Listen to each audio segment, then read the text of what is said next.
Daily. Taste the Daily. Annamalai மாதிரி திமுக எடுத்தவங்க இனிமேல் பாஜக பிறந்து வளர முடியாது, பிறக்கவும் முடியாது. அப்படி பார்த்தீங்கன்னா பாஜக 27 ஜெயிச்சிருந்தமே, ஏன் ஒரே ஒரு சீட் வாங்கி முட்டல் இருக்குது. பாஜக ஏன் புறக்கணிச்சாங்கன்னா, கள்ள ஒரு திமுகவோட நீங்கள் எல்லா இடத்துலையும் வேலை போயிட்டீங்க. திமுக வேலை போயிட்டீங்க, அதிமுக வேலை போயிட்டீங்க, காங்கிரஸ் மட்டும்தான் வேலை போகல, அதுவும் போயிட்டு கூடிய சீக்கிரம். எனக்கு சில்லறை தான் முக்கியங்க. மோடி அமித்ஷா தமிழ்நாட்டில் வந்து எங்களுக்கு என்ன பணமாக கொடுக்க போகிறாரு, 25 கோடி கொடுத்தாங்க. 1-2 கேண்டிடேட் தவிர மீதி எல்லா படத்தை சுருட்டிங்க நீங்கள். அதுக்கு அடுத்தபடியாகவது ஏதாவது மாற்றம் நிகழுமா? அண்ணாமலைக்கான ஒரு மாதம் வேடிக்கை பார்க்கட்டும், குரங்காட்டம் பொம்மை நாட்டம் ஆடுற மாதிரி ஆட்டம். அவரை தேடி கண்டுபிடிச்சி ஸ்பெஷல் ஃப்ளைட் கொடுத்து அமெரிக்காவில் கூப்பிட்டு, அவர் எப்படி ஹெலிகாப்டர் கொடுத்து கூப்பிட்டு போனீங்களோ, அமெரிக்காவுக்கு ஏர் இண்டியா 747 அனுப்பிச்சு தனி பிளேனில் கூப்பிட்டு தமிழ்நாட்டு தலைவராக போகிறீங்க. பாஜகவை இதை விட கேவலப்படுத்துறதுக்கு பாஜகவில் தான். இந்த தோல்விக்கு நான் திமுகவையோ விஜயை கூட சொல்ல மாட்டேன். மோடி அமித்ஷா உலகம் அறிந்தவர்கள், அவங்களை மீறி உலகத்திலேயே இது நடக்காதுன்னு சொல்கிறீங்க. தமிழ்நாட்டை ஏங்க சீனமாக பார்க்குறீங்க? அமித்ஷாவோ மோடியோ ஒரு பிஜேபி தலைவர்கிட்ட சொன்னாராம், விஜய் இஸ் நாட் தற்குறி. வாட் இஸ் தற்குறின்னு கேட்டாராம். அவருக்கு டவுட் வருது, ஃபோன் பண்ணி கேட்டான் ஒரு தலைவர்கிட்ட.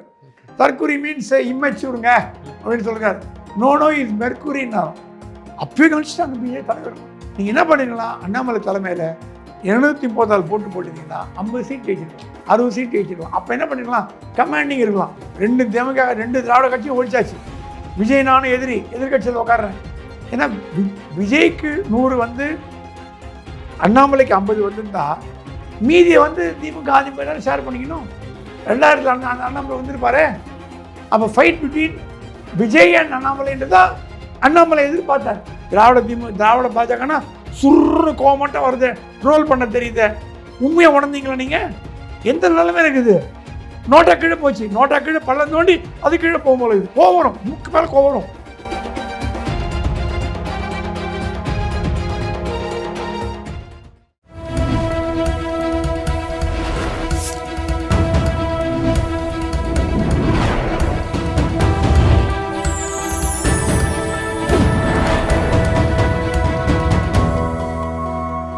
சேனல் 5 தமிழர்களுக்கு வணக்கம். இன்றைய நேரலையில் நம்மோடு பேசியிருப்பது மூத்த பத்திரிகையாளர் பிரகாஷம் சுவாமி அவர்கள். சார் வணக்கம். சார் வணக்கம்.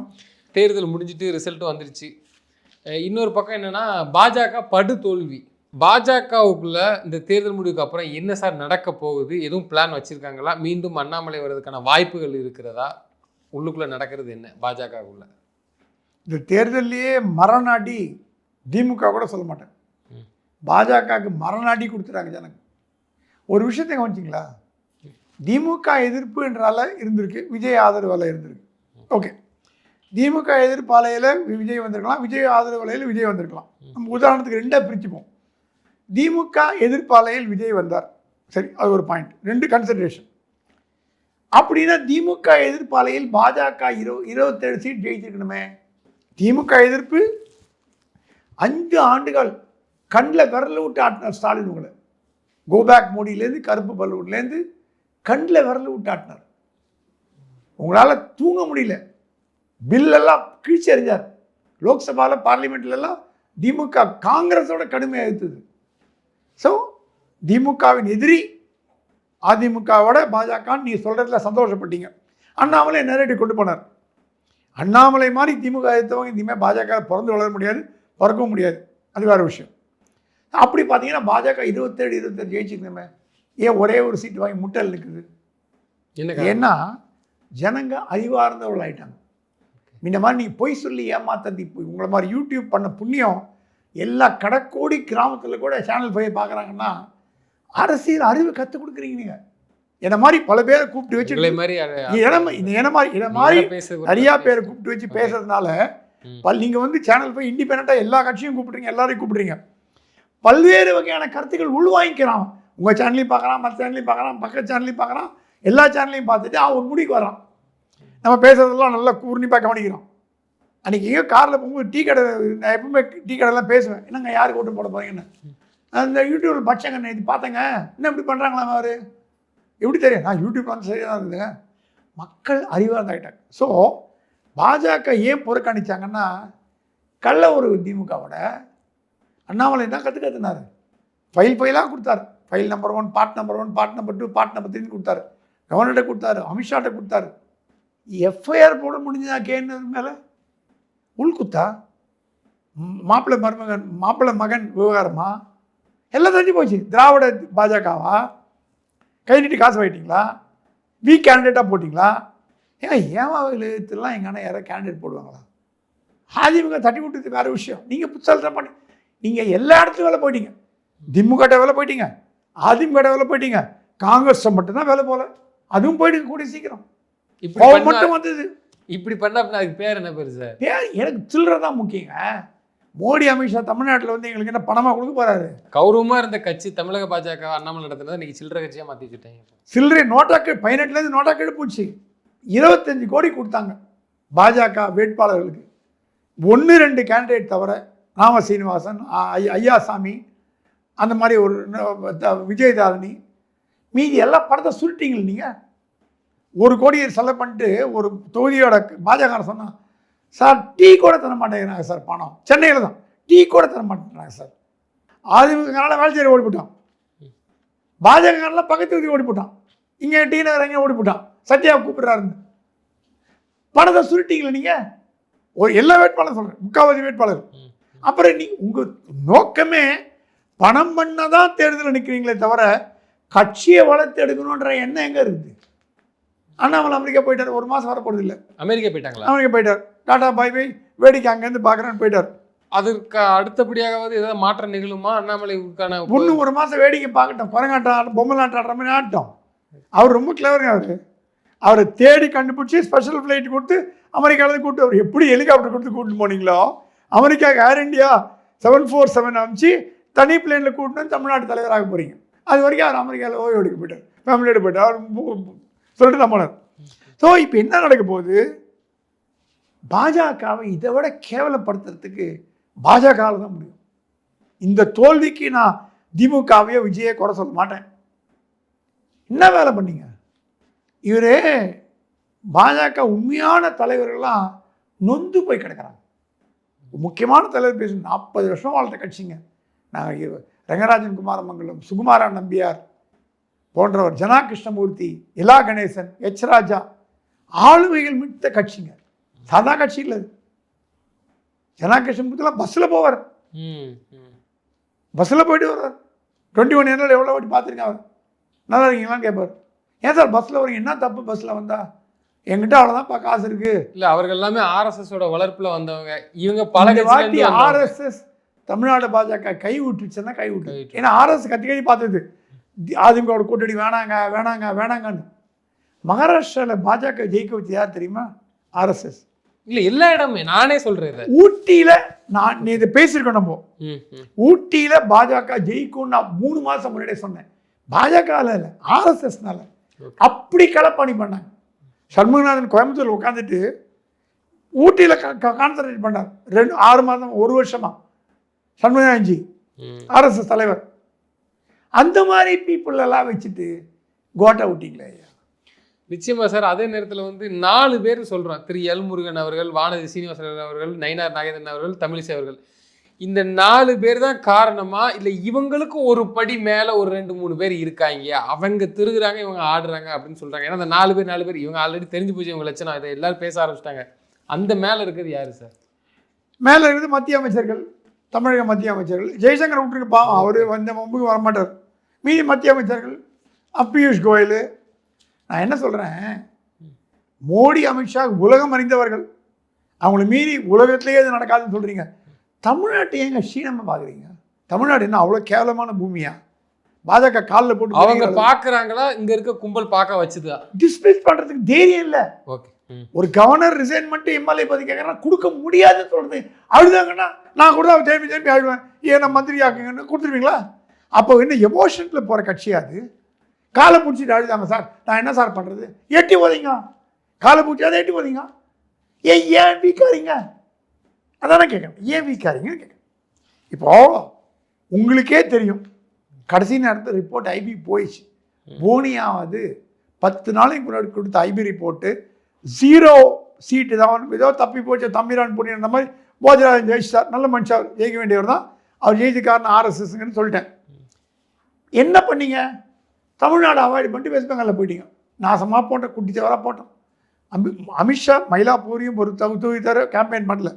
மோடி கன்னியாகுமரி அப்படி பண்ணிட்டு ஓடி போட்டார். வெஸ்ட் பெங்காலில் பண்ண மாதிரி எஃபெக்டிவாக பண்ணிங்களா? கேரளாவில் பண்ண மாதிரி பண்ணிங்களா? அப்போ தோக்க போகிறாங்கிறது மோடி அமித்ஷாக்கே தெரிஞ்சு போச்சு தானே. இதான் ஒரு அமித்ஷாவோ மோடியோ ஒரு பிஜேபி தலைவர்கிட்ட சொன்னாராம், விஜய் இஸ் நாட் தற்குறி. வாட் இஸ் தற்குறின்னு கேட்டாராம். அவருக்கு டவுட் வருது, ஃபோன் பண்ணி கேட்டான் ஒரு தலைவர்கிட்ட. தற்குறி மீன்ஸ் இம்மெச்சூருங்க அப்படின்னு சொல்லுங்க. நோ இஸ் மெர்குரின்னாராம். அப்பயே கழிச்சிட்டாங்க பிஜேபி தலைவர்லாம். Too late. அவரும் பாஜகவோட கூட்டு போகிறதுக்கு தயாராக இல்லை. அது ஒரு விஷயம். நீங்கள் என்ன பண்ணிக்கலாம், அண்ணாமலை தலைமையில் 234 போட்டிருந்தீங்கன்னா 50 சீட் ஜெயிச்சிருக்கலாம், 60 சீட் ஜெயிச்சிருக்கலாம். அப்போ என்ன பண்ணிக்கலாம், கமாண்டிங் இருக்கலாம். 2 திராவிட கட்சியும் ஒழிச்சாச்சு. விஜய் நானும் எதிர்கட்சியில் உட்காடுறேன். ஏன்னா விஜய்க்கு 100 வந்து அண்ணாமலைக்கு 50 வந்துருந்தா மீதியை திமுக அதிமுக தான் ஷேர் பண்ணிக்கணும். 2000 அந்த அண்ணாமலை வந்துருப்பாரு. அப்போ ஃபைட் பிட்வீன் விஜய் அண்ட் அண்ணாமலைன்றதா அண்ணாமலை எதிர்பார்த்தார். கரெக்ட். இன்னைக்கு அது உருவாக ஆரம்பிச்சிருச்சுல, இன்னைக்கு பேச ஆரம்பிச்சிட்டாங்கல்ல. ஒருவேளை அண்ணாமலை வச்சிருந்தா கூட அழகா அந்த நீங்க சொன்ன பாயிண்ட் ஆஃப் வந்திருக்கும். செவிடங்காதில் சங்குன்னு ஒரு பழமொழி இருக்குது. பாஜக தலைமை செவிடன், அது தப்பாக இருக்கக்கூடாது. செவிடங்காதில் சங்குன்ற பழமொழியை சொல்கிறேன், நான் தப்பாக பேசலை. அவங்க உணர்ச்சியற்ற ஜடமாக போயிட்டாங்கன்னா தமிழ்நாட்டில் என்ன வேணால் நடந்து போட்டேங்க, எங்களுக்கு வேணும் இது சில்லறை தான் அப்படின்னு நோக்கில் இருந்தாங்கன்னா இப்போ ஆட்சி தான் போச்சு, இனிமேல் சில்லறை வராது. இப்போது கண்ணை திறந்து பாருங்களேன். இத்தனை நாள் ஆட்சி வழியாக பணம் வந்தது, உங்க கல்லாக ரொப்பிட்டீங்க. மோடின்ற ஒரு நல்ல மனிதரை போட்டு பாடாப்படுத்தினீங்க. அவரு ஜோல்னா பை மாட்டு போடுவார் ரிசைன் பண்ணிட்டு. அவருக்கு ஒன்றும் சொத்து சுகம் புள்ளக்குட்டி ஃபேமிலி ஒன்றும் கிடையாது. அவர் பணம் அப்துல் கலாம் மாதிரி சொல்கிறாராம், என் சாப்பாட்டுக்கு பணம் எடுத்துக்கன்றாராம். ஐயோ வழக்கையில் எடுத்துக்கையா, யாராவது கெஸ்ட்டு வந்து அந்த 500 ரூபா கழிச்சுக்கன்றாராம். அந்த மாதிரி ஒரு மனுஷனை போய் பணத்தாத்த பிடிச்ச டெல்லி தலைவர்கள்லாம் பாடாப்படுத்துறீங்களே, நியாயமாக இருக்கா? மேற்கு வங்கத்தில் யாருன்னே தெரியாதவங்களுக்குலாம் பாஜக கூப்பிட்டு அழகுபடுத்தினாங்க. கஷ்டப்பட்டவங்க, அவங்கள்ட்ட பணம் கூட செலவழிக்காங்க, அவங்களாம் எம்எல்ஏ இருக்கிறாங்க. இங்க வீட்டு வேலை செய்யும் ஒரு பெண்மணி எம்எல்ஏ. கரெக்ட். இங்க பாஜக அந்த வேலையை பண்ணல, இனிமேல் பட்டு உணர்ந்ததெல்லாம் பண்ண, உழைச்சதுக்கு பண்ணுங்க. பண்ணாது. திருப்பி எல்முருகன் போட்டி போடுவாரு. இப்ப நீங்க திருப்பி தமிழிசை போட்டி போடுவாங்க. நான் கேட்டுக்கிறேன். எல்முருகன் கண்டு தான் அந்த இதை நான் கேட்க அவர்களுக்கு தான். எல்முருகன் அவர்களை பார்க்கவே முடியாதாமா, அது உண்மையா சார்? அது என்ன அவ்வளோ அவர் யாரும் தேர்தல்ல சாதாரண தொண்டன் கூட ஃபோன் பண்ணி பேச முடியாது. ஒரு விஷயத்த கூட சொல்ல எல்முருகன் கேட்டா not reachable. Phone is always not reachable. இப்போ இல்லை, இப்போது அமைச்சர் ஆகிட்டார், புரோட்டோக்கால்லாம் ஒத்துக்கிறேன். நீங்கள் அமைச்சர்லாம் சாதாரண தொடர்பு கூடி பேச முடியாது. சாப்பிட்டீங்களா தூணியெல்லாம் கேட்க முடியாது. அவங்களுக்கு அது இல்லை, முக்கியமான ஆளுங்க பண்ணும்போது அவங்க தமிழ்நாடு பாஜக தலைவராக இருந்த போதே அன்ரீச்சபிளாக போட்டார். இப்போ இல்லை, அவர் அரசியல் கொண்டது யார் தெரியுமா? மோகன்ராஜுன்ற பாஜக தலைவர். அவரை கண்டெடுத்ததே மோகன்ராஜ். அந்த மோகன்ராஜுவே 6 மணி நேரம் வெயிட் பண்ண வச்சார் தலைவராக. மாநில தலைவர் வந்த போது நொந்து போடார் மோகன்ராஜ். நான் வளர்த்து விட்ட ஆளியா, நான் ஒரு அப்ளிகேஷனும் கேட்க மாட்டேன். எப்படி இருக்கீங்க, நல்லா ஆட்சி நல்லா நிர்வாகம் பண்ணுங்க கேட்குறது. 6 மணி நேரம் உட்கார வச்சு அப்புறம் நாளைக்கு வாங்கன்னு சொல்லி அமிச்சார். இப்போது கேம்பெயினில் போட்டி போட்டீங்க, எம்எல்ஏ பதவி, சரி அவங்க இஷ்டம். அவர் தலைமை கொடுத்தது நீங்கள் போட்டால் நான் கேட்குறது எனக்கு உரிமை கிடையாது. மோடி நம்பினீங்களா? டிவி சீரியல் நடிகளை 2 வாட்டி கூப்பிட்டு கேம்பெயின் பண்ண வச்சிங்களே. அப்போ மோடி படத்தை விட சீரியல், அவங்கள தப்பாக சொல்ல நினைக்காதீங்க, கம்பேர் பண்ணுறேன். மோடினால் வாக்கு வருமா, டிவி சீரியல் நடிகர்கள் வாக்கு வருமான? நீங்கள் டிவி சீரியல் நடிகர்கள் நம்பினீங்க. எல்முருகனே அந்த கான்செப்ட் நிற்காரு. அவர் கான்செப்டே அதுதான், ஒரே கான்செப்ட். எனக்கு உள்ள நம்பியாக நான் இருக்கேன். திருப்பி கூப்பிட்டானா அந்த ஆள்கிட்ட, ஏன்பா கேம்பெயின் பண்ணி போனீங்க மறுபடியும்?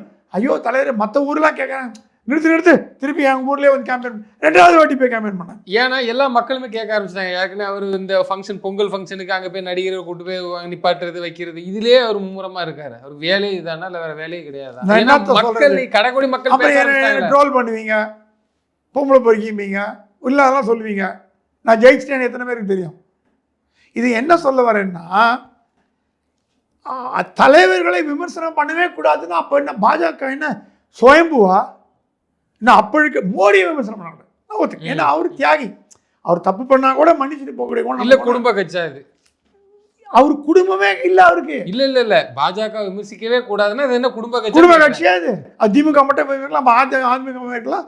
நீங்கள் விஜய் கிறிஸ்டியன்களாம், இவர் மட்டும் விஜய் இருக்கக்கூடாதா? இப்போ ட்ரோல் பண்ணுறதெல்லாம் பாஜக யாரு? பாஜக தான் ட்ரோல் பண்ணுறான். இன்னும் இவ்வளோ வேலை பார்த்து விட்டதுக்கு அப்புறம் என்ன இவன் தட்டி போச்சு, திராவிட பாஜகன்ட்டான். இன்னொரு கேள்வி கேட்குறேன் சார் உங்கள்கிட்ட. நீங்கள் தெளிவாக சொல்கிறீங்க, அழகாக பேசுகிறீங்க. திரு அண்ணாமலை அவர்கள் மேலே இருக்கக்கூடியவங்க அவ்வளோ குற்றச்சாட்டு வச்சாங்க. சரி உங்கள் இஷ்டத்துக்கே போங்க, தேர்தலை சந்திக்கன்னு சொல்லி விட்டாங்க. இப்போ கடைசி ஒன்றும் இல்லாமல் ஆகிப்போயிட்டு. ஆனால் இவங்க இன்னமும் இந்த இதிலே போனாங்கன்னா நாளைக்கு இப்போ ஆதகத்தில் ஒருத்தங்க பேசுகிறவங்க கமலாலய வாசலில் போய் ஒட்டுமொத்த பாஜக தொண்டு போய் நின்றுட்டாங்கன்னா இவங்க என்ன சார் பண்ணுவாங்க? கமலாலய வழி தான் வந்தேன், காக்கா காணும். இல்லை இப்போ காணும். இவங்க பண்ற வேலை அண்ணாமலை இருக்கும்போது போய் அந்த ரோடு உள்ளே என்னால் காரில் போக முடியாது. என் டிரைவர் சொன்னான், ஐயா அந்த ரோட்டில் போகாதீங்க, பக்கத்து ஏன் அந்த ரோடு உள்ளே போனால் 1 hour ஆகும் சார், நீங்கள் தான் சீக்கிரம் போகணுன்றீங்கம்மா. அந்த அளவுக்கு மக்கள் அந்த பக்கத்து கம்ப்ளைண்ட் ஆரம்பிச்சிட்டான். எப்பா இந்த கமலாலயத்தை மாற்றுப்பா, எங்களால் முடியலப்பா, ரோடு வெளில வர முடியலப்பா, எமர்ஜென்சினால. மக்கள் வெள்ளம் பாஜகவுக்கு வந்து அண்ணாமலை ஆட்சியில், அண்ணாமலை பீரியடில். இல்லை இவங்க யாருமே சரியில்லைன்னு சொல்லி மேலிடத்துலையும் சரி பண்ண மாட்டேங்கிறாங்க. அண்ணாமலை அவர்களை உள்ளே கொண்டு வரல, எந்த நடவடிக்கை எடுக்கல, பாஜக வளர்ச்சிக்கான எந்த வேலையும் செய்யலை. ஆனால் இன்னைக்கு திரு விஜய் அவர்கள் ஆளுநர் ஆட்சி அமைக்கலட்டா உளவுத்துறைக்கே ரிப்போர்ட் போயிருக்குங்கிறாங்க. என்னன்னா வாட்ஸ்அப் குழுவில் மெரினால போய் உட்கார போகிறாங்க. இதே மாதிரி நாளைக்கு பாஜகவுக்கு அவ்வளோ பேரும் திரண்டு வந்துட்டோம்னா இவங்க என்ன பண்ணுவாங்க? மூடி போடுவாங்க. அவங்க கட்சியாக முக்கியம், அவங்களுக்கு காசு தான் முக்கியம். ஒரு முக்கியமான அண்டை மாநில முதலமைச்சர்கிட்ட சொன்னார், பாஜக தலைவர்னு பேசுறீங்களே, எங்கிட்ட வந்து 4 சாராய ஃபேக்டரி கேட்டாங்கன்னா நான் என்ன அப்படி சொல்கிறீங்கன்னு ஒரு முதலமைச்சர் சொன்னார். சாராய ஃபேக்டரி கேட்குறாங்கய்யா, பாஜக வீட்டிலாம் பண்ணுது, நான் நடக்குது ஊர்லன்னு கேட்டார் ஒரு முதலமைச்சர். இந்த மாதிரி ஆக்கிரம் நீங்கள் தொழில் பண்ணுங்க மானாங்களே, சாராய ஃபேக்டரியை வைக்கணும், அப்புறம் வந்து சாராயத்தை ஒழிப்போம் நாங்கள் வந்தால். யாரையும் கட்சியை வளர்க்குறதுக்கு அழகா இல்லை வந்து தன்னுடைய சுயமாக இதை வளர்த்து மெடிக்கல் காலேஜ் வாங்கினீங்க, யூனிவர்சிட்டி வாங்கினீங்க, ஆஸ்பத்திரி வாங்கினீங்க, மக்களுக்கான பணத்தை திமுக கொள்ள அச்சுதுன்றீங்களே, நீங்கள் அச்ச கொள்ள சொல்லட்டோமா? ஒரு மத்திய அமைச்சர் முன்னாடி உட்கார வைக்கிறதுக்கு 10 லட்சம், ஒரு தொழிலதிபரை டீல் முடிக்க 15 லட்சம், முடிச்சு கொடுக்க 25 லட்சம். இந்த மத்திய அமைச்சர் புறமுதுக விரட்டி அடிக்கணுமா? இந்த மத்திய அமைச்சர்களை புறமுது அது கட்டி விரட்டணும். பிளைண்டாக விடுவீங்களா? ஐபி என்ன பண்ணுது, சிபிஐ என்ன பண்ணுது, இன்டெலிஜென்ஸ் என்ன பண்ணுது? அவரே முதல்ல மோடி ஆட்சிக்கு வந்த போது ஆர்எஸ் சொல்லித்தான், நாங்கள் உங்களை கண்காணிப்போம், ஒரு அமைச்சருக்கு ஒரு ஸ்பெஷல் பிஏவை ஆர்எஸ் காரனை போடுங்க, அவன் போது கண்ணாடி வச்சுட்டு பாப்பா ஊழல் லஞ்சம் நடக்குதா, ஊழல் நடக்குதான்னு. அமித்ஷா உள்துறை அமைச்சரான அவங்களாம் வீட்டு கட்டி வீட்டுக்கு அமிச்சிட்டார். ஒரு ஆர்எஸ்எஸ் காரன் கிடையாது, எக்ஸப்ட் நிதின் கட்கரி ஆஃபீஸ். நிதின் கட்கரி ஒன்றும் பண்ண முடியாது, உங்களால் தொட்டுக்க முடியாது. ஹானஸ்ட் மேன் அவர், ஹானஸ்ட் ராஜ் அவர். கேபினெட்ல நல்ல பேர், அவரு ராஜ்நாத் சிங்ல கேபினெட்ல நல்ல பேர், மீதெல்லாம் பேர் நாரி போச்சு. அந்த ஆர்எஸ் காரில் வீட்டுக்கு அமிச்சிங்களா? என்ன காரணம்? நீ என்ன ஸ்பை பண்ணுறது? ஸ்பை பண்ணால் என்ன? உங்களை உருவாக்கினதே ஆர்எஸ்எஸ்யா? கட்சி என்ன உங்ககிட்ட கட்சா என்ன? உன் கட்சியா? நீ ஆரம்பிச்ச ஜனசங்கம் உருவாக்கினது யாரு? ஆர்எஸ்எஸ். தேசப்பற்று வளர்ச்சிக்காக உருவாக்கப்பட்ட கட்சி. அந்த கட்சியை நாசம் பண்ணிட்டீங்களே. தமிழ்நாடு நாசம் பண்ணுறது விட்டா இல்லாமல் சுயந்த அதிகாரிலாம் எப்படிப்பட்ட ஒரு முதலமைச்சர் பெங்காலில் பின்னி எடுக்கிறார். டக்கு உயிரை பணைய வச்சு அவர் உயிருக்கு ஆபத்து இருக்குன்னு ரிப்போர்ட் வருதுங்க, உதவியாளர் கொண்டாங்க. ஆமாம், அவருக்கு Z+ டபுள் Z பொண்ணும் போல இருக்குது. ஏன்னா ஒரு கொலவெறி பிடிச்ச ஒரு கும்பல் வெஸ்ட் பெங்காலை 15 வருஷமாக ஆண்டுட்டு வந்தது. அந்த கொலவெறி பிடிச்ச கும்பலை தடுத்து நிறுத்துகிற பெருமை மோடிக்கு சேரும். தமிழ்நாட்டில் என்ன பண்ண முடிஞ்சு உங்களால்? சரி, திமுக தோக்கடிச்சிங்க, அப்புறம் உங்கள் கட்சி அழிஞ்சு போச்சு. ஹராக்கிரி என்ன பண்ணிட்டீங்க நீங்கள்? அவனையும் அடிச்சு நீங்களும் அடிச்சுக்கிட்டீங்களே. இது என்ன நடக்குதுன்னா, இப்போவாது இந்த திராவிட பாஜக ஓரங்கள் எங்கள் தமிழ்நாட்டில் தலைவரே இல்லையா? எச்ரதா இல்லையா? நேர்மையான தலைவர்கள், சக்கரவர்த்தி, எஸ்ஆர் சேகர், அவங்கெல்லாம் போட மாட்டேங்கிறாங்க.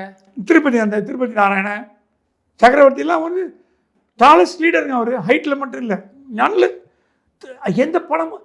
என்கிட்ட சிபிஆர் சொல்லியிருக்கார், இப்போ இருக்கிற துணை ஜனாதிபதி என்கிட்ட சொன்னார், சக்கரவர்த்தி அன்னதாதா நம்ம கட்சிங்கம்மா. எப்படி சார்மா? எலக்ட்ரிசிட்டி பில்லே பணம் கொடுக்க வழி இல்லைப்பா. கமலாலயத்துக்கு முன்னாடி இருந்த இடம் பணம் கிடைக்க வழி இல்லை, டீ வாங்கி கொடுக்க பணம் இல்லை. அப்போல்லாம் பாஜக எதிர்கட்சியில் இருந்தது, காங்கிரஸ் ஆளும் போது.